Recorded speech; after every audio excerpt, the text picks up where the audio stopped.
I'm not your Spider-Man， 我只是个失败的 man， 小饭王放弃，但下雨忘带伞。 অপেক্ষার অবসান, আবারও ফিরছে টম হল্যান্ডের স্পাইডারম্যান। নতুন সিনেমার নাম স্পাইডারম্যান ব্র্যান্ড নিউ ডে। আর এবার গল্পটি হতে যাচ্ছে একেবারেই অন্যরকম। ভাবুন তো, এমন এক পৃথিবী যেখানে কেউই পিটার পার্কারকে চেনে না। হ্যাঁ, নো ওয়ে হোমের শেষের সেই ঘটনার পর সবাই তাকে ভুলে গিয়েছে। বন্ধুরাও নিজেদের জীবন নিয়ে এগিয়ে গিয়েছে।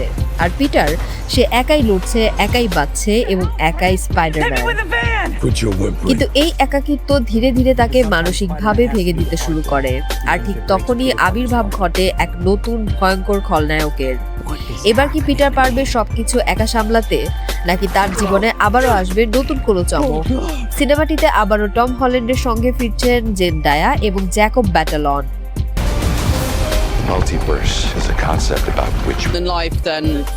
এদিকে টম হল্যান্ড নিজেও সিনেমাটি নিয়ে ভীষণ আত্মবিশ্বাসী।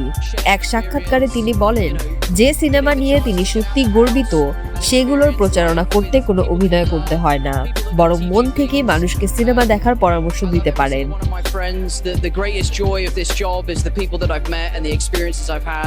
মজার বিষয় হলো, তিনি স্বীকারও করেছেন আগে এমন কিছু সিনেমায় কাজ করেছেন যেগুলোর প্রচারণা করতে গিয়ে মনে মনে ভাবতেন আসলে এই সিনেমাটি না দেখলেও চলবে।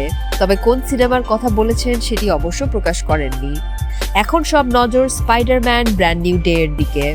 ভক্তদের প্রত্যাশা এটি হতে পারে টম হল্যান্ডের স্পাইডারম্যান সিরিজের সবচেয়ে আবেগঘন অধ্যায়।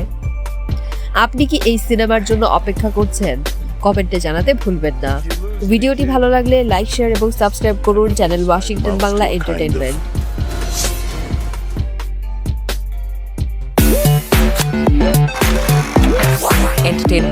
Entertainment.